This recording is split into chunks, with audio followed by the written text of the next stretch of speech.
नमस्कार, मी साक्षी अनासने. Yes Marathi news मध्ये आपलं स्वागत. आता पाहूया एक स्पेशल रिपोर्ट. दिंडोरी लोकसभेचे महाविकास आघाडीचे उमेदवार भास्कर मुरलीधर भगरे यांचा दिंडोरी तालुक्यात प्रचार दौरा सुरू आहे. गावागावात जाऊन प्रचार यंत्रणा राबवली जात आहे. तसेच लोकांना मोदी सरकारने शेतकऱ्यांच्या हिताची कुठलीही कामे केली नाहीत हे पटवून देण्यात येत आहे. यांच्या सभेंना उत्स्फूर्तपणे गावागावात गर्दी बघायला मिळत आहे. यावेळी भास्कर भगरे यांच्यासोबत कादवा कारखान्याचे चेअरमन श्रीरामजी शेट्टे, शिवसेना नाशिक जिल्हा संपर्क प्रमुख जयंत दिंडे, माजी आमदार रामदास चारोस्कर, काँग्रेसचे तालुका अध्यक्ष प्रकाश पिंगळ, दत्तात्रय पाटील, प्रवीण नाना जाधव, नाना मोरे, सतीश देशमुख, विलास कड, दिंडोरी बाजार समितीचे चेअरमन प्रशांत कड, गंगाधर निखाडे, मनोज खानवे, सुनील जाधव व काँग्रेसचे अनेक पदाधिकारी प्रचार दौऱ्यात सहभागी झालेले आहेत. या 9 वर्षामध्ये नरेंद्र मोदींनी शेतकऱ्यांना भुईसपाट केलं. इथं बसलेले तरुण मंडळी जे आहेत, भारताला तरुणांचा देश म्हटला जातो, त्या तरुणांचा व्यवसाय पुढच्या नोकरी भुईसपाट केल्या. तिसरं महत्वाचं, जाती जातीमध्ये भांडणं लावले. आणि सगळ्यात चौथी महत्वाची गोष्ट म्हणजे आपण ह्या बागायतदार लोकांसारखे आपण लोक नाही. आपण हातावर भाकर घेऊन खाणारे लोक, सकाळपासून रक्ताचं पाणी करून कष्ट करणारे लोक, संध्याकाळी खाणारे लोक. आपल्याला जरी पैसे नसले खिशात तर आपल्याला सगळ्यात जास्ती कुठली गोष्ट प्यारी आहे ती आपली इज्जत. या नरेंद्र मोदींनी कोविंद असो, द्रौपदी मुर्मू असो, मणिपूर मधल्या दिवसा ढवळ्या आदिवासी बायांची नग्न दिंड काढणं असो, त्याच्यानंतर गोर गरीब आदिवासी बांधवांचे बार्टीमध्ये जे मुलं शिक्षण घेतात ते अनुदान थांबवणं असो, किंबहुना शिबू सोरेनचा मुलगा हेमंत सोरेन केवळ आपल्या डोंगर देवाला भुईसपाट करून खनिजे याच्यातून काढायचे, आदानीच्या घशात घालायचे, तो आपला केलेला अपमान असो जेलमध्ये टाकून, त्या सगळ्या गोष्टी आपल्याला विसरायच्या नाही. आपल्याला सगळ्यात महत्वाचं काय, खायला नसं चालल, इज्जत आपल्याला प्यारी आहे. आणि इज्जतीपुढे आपलं काय नाही. प्रत्येक वेळेस भारतीय जनता पार्टीने, नरेंद्र मोदीने तुमच्या माझ्या आदिवासी बांधवांची इज्जत प्रत्येक वेळेस पायदळी तुडवली. बदला घ्यायची वेळ आता आली. आता नाही तर कधीच नाही. आणि एकदा का तुम्ही चुकले ही निवडणूक, तर पुढचे 400 पार झाल्यावर तुम्हाला सांगतो संविधान बदललं जाईल, तुमचा माझा नैतिक आदेश जाईल. इव्हन इथपर्यंत जाईल परिस्थिती हाताबाहेर, तर तुमच्या माझ्या अधिकाराचं आदिवासी पद सुद्धा काढून घेण्यात येईल. आधीच त्यांनी सुरुवात केलेली आहे. त्यांच्या दृष्टीने आपण कोण आहोत? वनवासी. पण खरे कोण आहोत आपण? इतका मोठा फरक तुमच्या माझ्या न कळत या मनुस्मृतीच्या लोकांनी केलेला आहे. हा बारकाईने विचार करा. आणि तुम्हाला मला याच्या पुढे जागायचं असेल, पुढच्या पिढ्यांना जर जागवायचं असेल, डोंगर देवन कंसारा मातेची जर इब्रत ठेवायची असेल, तर आपली जी इज्जत प्यारी आहे ती टोकाला लावा आणि नरेंद्र मोदीच्या सरकारला या निवडणुकीमध्ये काढा. एवढी तुमच्या चरणी प्रार्थना करतो. आणि भाऊनी सांगितल्याप्रमाणे 2 शब्द मी बोललो, तुम्ही त्याला साथ द्याल अशी मी अपेक्षा बाळगतो. जय हिंद, जय महाराष्ट्र, जय आदिवासी.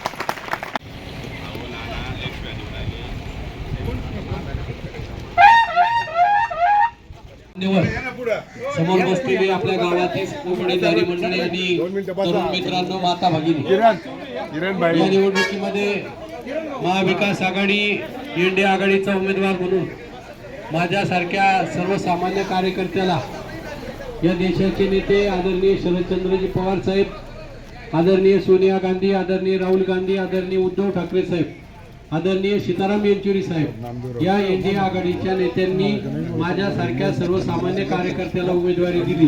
ही उमेदवारी माझी नसून तुमच्या सगळ्यांची आहे असं मी समजतो. कारण मला तुमच्यासाठी काम करायचं. 10 वर्षापासून या देशामध्ये बीजेपीचं सरकार काम करतंय.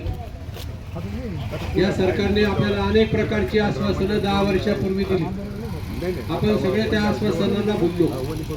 शेतकऱ्यांचं संपूर्ण कर्ज माफ करतो, शेतीला हमीभाव देतो, प्रत्येकाच्या खात्यावरती 15 लाख रुपये टाकतो आणि युवकांना सांगितलं की दरवर्षी 2 कोटी नोकऱ्या निर्माण करतो. आज 10 वर्ष झाले. 10 वर्षामध्ये एकाही आश्वासनाची पूर्तता या सरकारने केली नाही. खोटं बोल, रेटून बोल, या पद्धतीने या देशाचा कारभार हुकुमशाही पद्धतीने या देशातले दोन नेते करतात, एक मोदी साहेब आणि दुसरे अमित शहा. आणि अशा पद्धतीने जर या देशाचा कारभार चालला तर तुमचं आमचं भवितव्य हे फार वाईट आपण बघतोय. 10 वर्षामध्ये कशा पद्धतीने आपल्या सगळ्यांना वागणूक मिळते.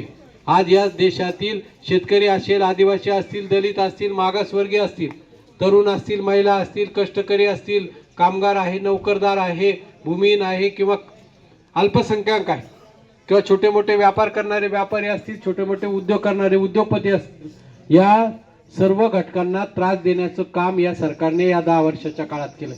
आज जर कोण खुश असेल या देशामध्ये तर या देशातले फक्त 22-23 उद्योगपती की म्हणजे अतिशय गलिच्छ वातावरण या देशामध्ये की जग भारताकडे फार मोठ्या आशेने बघतो आणि त्या देशाचं राजकारण अतिशय खालच्या पातळीवर नेण्याचं काम या सरकारने केलं.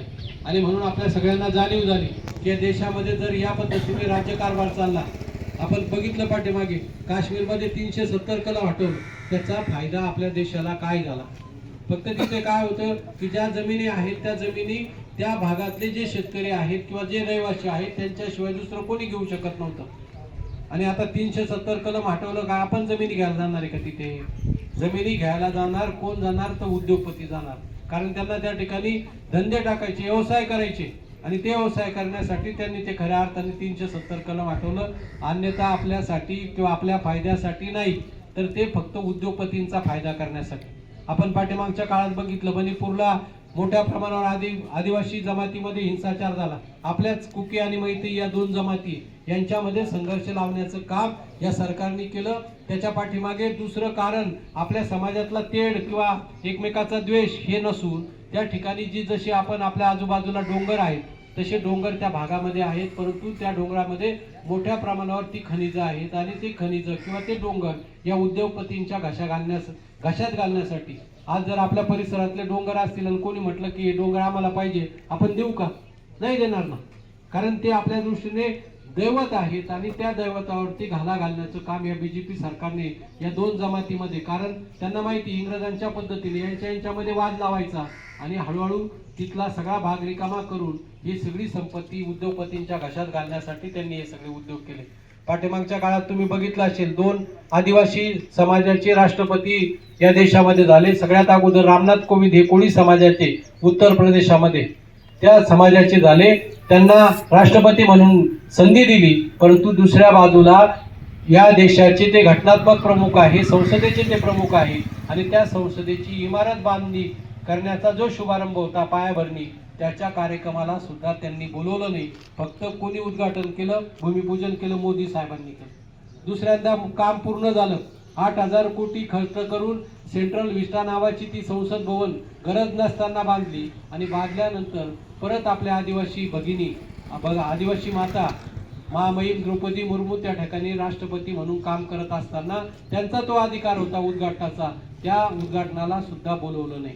म्हणजे सातत्याने आदिवासी समाजावरती फक्त समाजाच्या मतासाठी उपयोग करायचा आणि ज्या वेळेस वेळ येते त्यावेळेस समाजाला बाजूला ठेवायचं, ही मनुवादी वृत्ती या बीजेपी सरकारची किंवा मोदी सरकारची आपल्याला दिसून आली. आणि म्हणून आपल्या सगळ्यांच्या लक्षात आलं की या देशामध्ये फक्त फसवण्याचं काम, मग सगळ्याच घटकांना फसवण्याचं काम त्यांनी केलंय. आणि म्हणून आज प्रत्येक तालुक्यामध्ये 9.5 तालुक्याचा मतदारसंघ आहे. प्रत्येक तालुक्यामध्ये गावागावामध्ये जाताना याच पद्धतीने मोठ्या संख्येने रात्री 2-2 वाजेपर्यंत लोक वाट पाहतात. त्याच्यावरून आपल्या सगळ्यांच्या मनामध्ये की या देशातलं हे सरकार घालवल्याशिवाय आपला देश वाचणार नाही, आपलं संविधान वाचणार नाही, लोकशाही वाचणार नाही. आणि आपण सगळे जर वाचवायचे असेल तर या सरकारला जे सत्तेवर आहे त्याला हद्दपार करण्याची वेळ आली आहे. आणि म्हणून माझी विनंती की या निवडणुकीमध्ये आदरणीय पवार साहेबांच्या राष्ट्रवादी काँग्रेस पक्षाचा मी उमेदवार आहे. या राष्ट्रवादी काँग्रेस पक्षाचं चिन्ह तुतारी फुंकणारा माणूस हे नवीन आहे. कारण आतापर्यंत पवार साहेब म्हटलं की घड्याळ हे चिन्ह होतं, परंतु या निवडणुकीमध्ये या बीजेपी सरकारने पक्ष फोडून जर ज्याने घर बांधले त्याच आई वडिलांना घराच्या बाहेर काढण्याचं काम त्यांनी या निवडणुकीच्या निमित्ताने केले. आणि पवार साहेबांना चिन्ह आहे, राष्ट्रवादी काँग्रेस पक्षाचं चिन्ह आहे तुतारी फुंकणारा माणूस. हे चिन्ह तुम्ही सगळे वागणारे आज इथं उपस्थित असणाऱ्या सगळ्यांना माहीत झालं, परंतु घरामधल्या माता भगिनी असतील, शेता बांधावरती काम करणारे आपले आदिवासी बांधव असतील, या सगळ्या घटकापर्यंत ही चिन्ह पोहोचवा.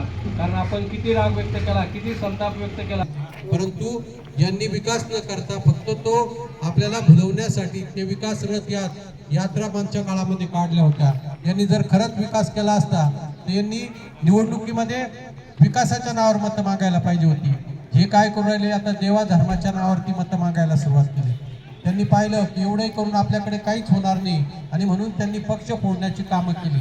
हे जे उद्योगपती आहे या उद्योगपतींना कर्ज माफ करायचं, त्यांच्याकडून पैसा घ्यायचा आणि त्या पैशावरती आमदार फोड, खासदार फोड, याची सत्तापाड, त्याची सत्तापाड, याच्यावर ईडीची कारवाई कर, त्याच्यावर इन्कम टॅक्सची कारवाई कर, अशा पद्धतीने या देशातलं वातावरण अगदी गलिच्छ करण्याचं काम, घाणेरडं करण्याचं काम या सरकारने 10 वर्षामध्ये केलंय. आजपर्यंतच्या इतिहासामध्ये अशाच प्रकारच्या ताज्या घडामोडींसाठी Yes Marathi news YouTube channel share करा, सबस्क्राईब करा, लाईक करा आणि पाहत राहा येस मराठी न्यूज.